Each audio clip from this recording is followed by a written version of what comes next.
Welcome to it's TV. నేను మీ నాగరాజ్ పైర్శెట్టిని. మన ప్రేమ పౌరాలు అదేనండో దువ్వాడ శ్రీనివాస్ గారు, దివ్యల మాధురి అండ్ ప్రేమ పౌరాలు యూట్యూబ్ స్టూడియోకి వచ్చేసారు. ఇప్పుడు నాకు చాలా హ్యాపీగా ఉంది మావా. బళ్ళు కొంచెం లేట్ అయినా ఒకే ప్లాట్ఫామ్ మీదకి వచ్చి ఆగినాయి. వాళ్ళతో ముచ్చటిద్దాం మరి. నమస్తే ప్రేమ పౌరాలు, ప్రేమ జంటకు నమస్కారం. నమస్కారం నమస్కారం నమస్కారం. నాగరాజ్ గారు బాగున్నారు? బాగున్నానే. మేము అలా ఉండాలి అంటే మీరు ఇప్పుడు మమ్మల్ని వదిలే. ఎలా ఉంది పొలిటికల్ లైఫ్? ఎలా ఉంది? స్ట్రగుల్స్. ఏం స్ట్రగుల్? మరి నేను ఒంటరివాడిని కదా. పరిస్థితి ఏం బాగోలేదు సార్. పర్సనల్ గాను ప్రొఫెషనల్ గాను చాలా బ్యాడ్ అయిపోయాను. మీ ప్రేమ చాలా ఎక్కువైపోతుంది అన్నగారు. ప్రేమ అంటే ఇలా ఉంటుంది, ఇంత ఘాటు ప్రేమ ఉంటుందా? లేటు వయసులో ఇంత ఘాటు ప్రేమ ఉంటుందా? ఏ వయసులో చేయాల్సిన ఎక్సర్సైజ్ ఆ వయసులో చేయాలి. 60 ఏళ్ళు వయసు వచ్చాక గోడట్టుకుని అమ్మ నాకు వాకింగ్ చేస్తాం వచ్చేసింది అన్నాడు నీలంటాడు. అన్ని అయిపోయినోడు నా బాధ నీకేం తెలుసురా? లేటు ఇవన్నీ ఉండవు నాగరాజు. అంతేనంట. ఇప్పుడైనా ప్రేమ అన్నది అది స్వచ్ఛం. ముసలోళ్ళకి దసరా పండగని మధ్యలో నన్ను ఎందుకు ఉయ్యాలు ఊపుతున్నారు? మీరు డైరెక్ట్ గా మాట్లాడుకోండి. రాజా రాణి రాజు రాజా సూపర్. ఇప్పుడు అలాగే ఉంటదా? ఇట్టుగా ఎలక పిల్ల లాంటి ఒక బండి అది, దాంట్లో మీరిద్దరు.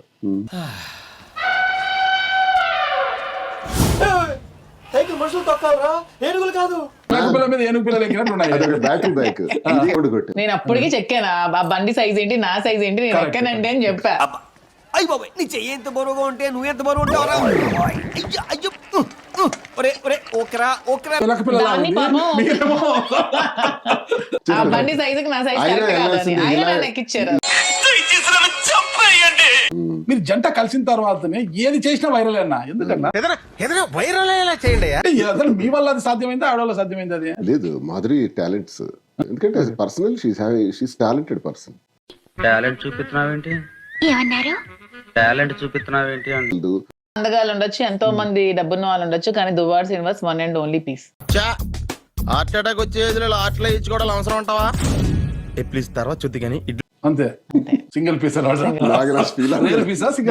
సింగిల్ పీస్ అన్ని చాలా గొప్ప. ఇంత అందంగా ఉన్నాను, నా అందాన్ని చూసుకుంటే నాకే జలసిగా ఉందిరా.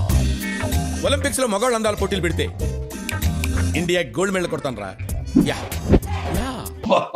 చాలా గొప్ప మీరు. నిజం అది కాదా? ఇంటర్వ్యూ ఎందుకన్నారు ముసలోడే గానీ మహానుభావుడు అని అన్నారు? ఎందుకన్నారు? సడన్ గా అడిగితే చెప్తానండి. ఇది చెప్పడానికి చాలా ఆలోచించాను. డైలాగ్ ఇష్టం, ఏ డైలాగ్ ఇష్టం అంటే ముసలోడే అంటే 60 years ముసలోడే గానీ ఆ ఏజ్ కాదు మహానుభావుడు. ఇది వర్కౌట్ అవ్వలేదు కానీ వేరే ఏదైనా ట్రై చేయరా? అది ఏ సందర్భంలో ఎందుకు అనాల్సి వచ్చింది? అది ముసలోడే గానీ మహానుభావుడు అంటే ఎందుకు అనిపించింది అలా మీకు అని? ఎందుకు మాస్టారు మాటమాటిక్ అడుగుతారు? నాకు మాత్రం అంటే అందరూ ముసలోడు ముసలోడు అంటున్నారు కదా. అది నిజం సార్. ఒరే ముసలోడు కాదురా, అంతకు మించి మహానుభావుడు అని చెప్పడానికి చెప్పా. అబ్బో అంత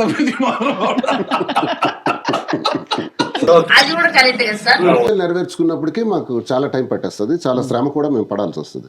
ఇంకెందుకు మీకు ఇది? చాలా మందికి జూనియర్ దువ్వాడ ఎప్పుడు వస్తారని ఎదురు చూస్తున్నారు, అందుకు వాళ్ళ కోసం అడిగాను. నాతోనే ఇన్ని ఇబ్బందులు. 60 ఏళ్ల వయసులో నీకేం పోయే కాలం ఇది? బాగుందిరా. 60 ఏళ్లలో ఎమ్మెల్యే అవ్వచ్చు, ఎంపీ అవ్వచ్చు, మినిస్టర్ అవ్వచ్చు, కానీ తండ్రి మాత్రం అవ్వకూడదురా. సోషల్ మీడియా చూసేవారు అందరికీ కూడా, పబ్లిక్ అందరికీ కూడా ఒక 5 సంవత్సరాలకు సరిపడా మీమ్స్ కావచ్చు, ఎందుకంటే అంత కంటెంట్ ఇచ్చేసారు. అసలు ఎలా సాధ్యపడింది? అసలు మేము ఇవ్వలేదు, వాళ్ళు తీసుకుంటున్నారు.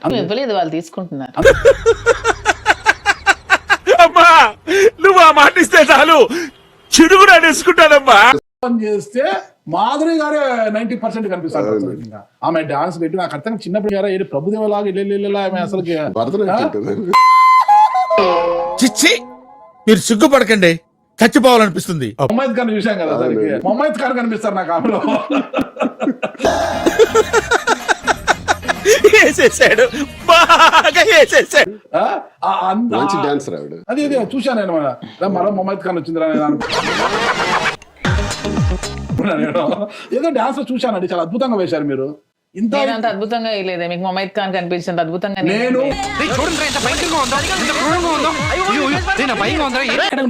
బిగ్ బాస్ లో కూడా పోయినప్పుడు మీ పేరు అన్నప్పుడు పేరు చెప్పడానికి కూడా సీరియస్ అయిపోయింది. అదే శివాజీ గారు పేరు అడిగినప్పుడు మాత్రం ప్రోగ్రామ్ లో ఇప్పుడు మిమ్మల్ని మేము మాధవి అని పిలవాలా, మాధురి అని పిలవాలంటే నేను మాధురి అని ఆయనకి చాలా స్వీట్ గా చెప్పారు. స్వీట్ చెప్పలేదు. శివాజీకి పంచి పగిలిపోయినట్టు ఇచ్చాను, చాలా కట్ చేసి పెట్టుకున్నాడు, ఎడిట్ చేసాడు, దమ్ముంటే మొత్తం అన్ని పెట్టుకోమని. చూసావరా దీని తలపొగరు? ఇది ఇలా ఉంటేనే ఇంత లెవెల్ కొడతాందే. ఏ బజ్ అని తెలుసుకోండి, ఈ బజ్ హైలైట్. శివాజీ కింద ఉండాల్సిన అవసరం నాకు లేదు, ఎవరి దగ్గర తగ్గాల్సిన అవసరం నాకు ఏం లేదు. చెప్పలేదు ఎందుకంత గట్టిగా అరుస్తావు? మరి ఊపిరాయిపోయినట్టు ఇలా బీసిపోతే అరవరా? అన్నారు కదా సౌమ్యంగా చెప్పారని అంటున్నారు కదా, అలా మారిపోయారు మీరు, అవును చాలా మారిపోయారు. కొంచెం సన్నపడ్డాను బిగ్ బాస్ నన్ను ఎందుకు మీరు వెళ్ళిన తర్వాతనే బిగ్ బాస్ రచ్చ అంటారు కదా. కామెంట్ చేసుకున్నా, ఎన్ని ట్రాల్స్ చేసుకున్నా, ఎన్ని సెటైర్లు చేసుకున్నా. వేసుకున్నా, లైలా మజ్ను, దేవదాసు, పార్వతి తర్వాత దువ్వాడ శ్రీనివాస్, మాధురి చరిత్రలో ఫ్యూచర్ లో కూడా జనరేషన్ లో చూస్తారు. ఉంది కదా అని అడ్డమైన వాగుడు వాక్కు పచ్చడైపోద్ది. ఏమి చెప్పితీరండి, ఏమి చెప్పితే బాగా చెప్తున్నాయి. భలే చెబుతారు మీరు. లైలా మజ్ను, దేవదాసు, పార్వతి. ఏం చేస్త్రే ఎప్పుడు ఇలాగే చేస్తారా, ఈ మధ్యలో చేస్తున్నారా? ఏం బయటకు వచ్చాక మీరు ఈ బాండింగ్స్ పెట్టుకోని అందరితో వీడియో కాల్స్ లో మాట్లాడుతున్నారు, అది ఇది అనేసి బయట ట్రోల్ అవుతుంది. ఆ బర్త్డే అందరూ వీడియో కాల్ చేసి విష్ చెప్పారు, అది కూడా తప్పే. ఏంటి మమ్మీ ఎవడీడు? బాండింగ్ పెట్టుకోను అంటూనే బిగ్ బాస్ లో భరణితో ఒక బాండింగ్ పెట్టుకున్నారు. అన్నయ్య బాండింగ్ అసలు పెట్టుకున్నారు. వాడికి ఎప్పుడు నేను అన్నయ్యని కూడా పెళ్ళి అన్నాడు, గుప్పు పగిలిపోద్ది. సరిపోయింది. హీరో విలన్ కొట్టుకుని కమెడీని చంపేసినట్టు నా మీద పడతారేంటి? వచ్చిన అమౌంట్ మనం డొనేట్ చేయాలని చెప్పిన విధంగానే నాకు 9 lakhs తీసుకోవడం, మాట మీద నిలబడకుండా తీసుకోవడం. వాళ్ళు ఇచ్చారండి, సేమ్ చేయమంటారు, అకౌంట్ వేశారు. నాకు వద్దు అనాలి. వద్దన్నారు, వాళ్ళ రూల్స్ వాళ్ళ రెగ్యులేషన్స్. విన్నావా ఎంత ఇనసొంపుగా ఉందో ఆ స్టోను అంట. అది రెమ్యునరేషన్ ఇచ్చారంట మీకు? నాకు భారీగా 9 lakhs ఇచ్చారు. ఓకే, ఆ 9 lakhs కూడా మా ఆయన. నవ్వుతూ చెప్పండి కొద్దిగా. ఎందుకంటే మీ క్వశ్చన్ నాకు నచ్చలేదు. ఏ క్వశ్చన్ అడగాలి మీరే రాసివ్వండి నాకు. మళ్ళీ వేస్తాడు. ఏం కౌంటర్ సార్ ఇవి? వాళ్ళు ఇచ్చిన ఆయన నచ్చుతున్న క్వశ్చన్ మీకు నచ్చడం లేదు, మీకు ఏ విధంగా అడగాలో చెప్పండి, నేను ఆ విధంగా అడుగుతా. మేమే డొనేషన్ కోసం రాలేదు, ఇంటర్వ్యూకి రమ్మంటే వచ్చాం. ఎవడా చూద్దాంలే. చూడటం కాదండి, మీరు చెయ్యాలంతే. సరే మీరు ట్రై చేస్తారన్నారంటే అది ఓకే అయిపోయిన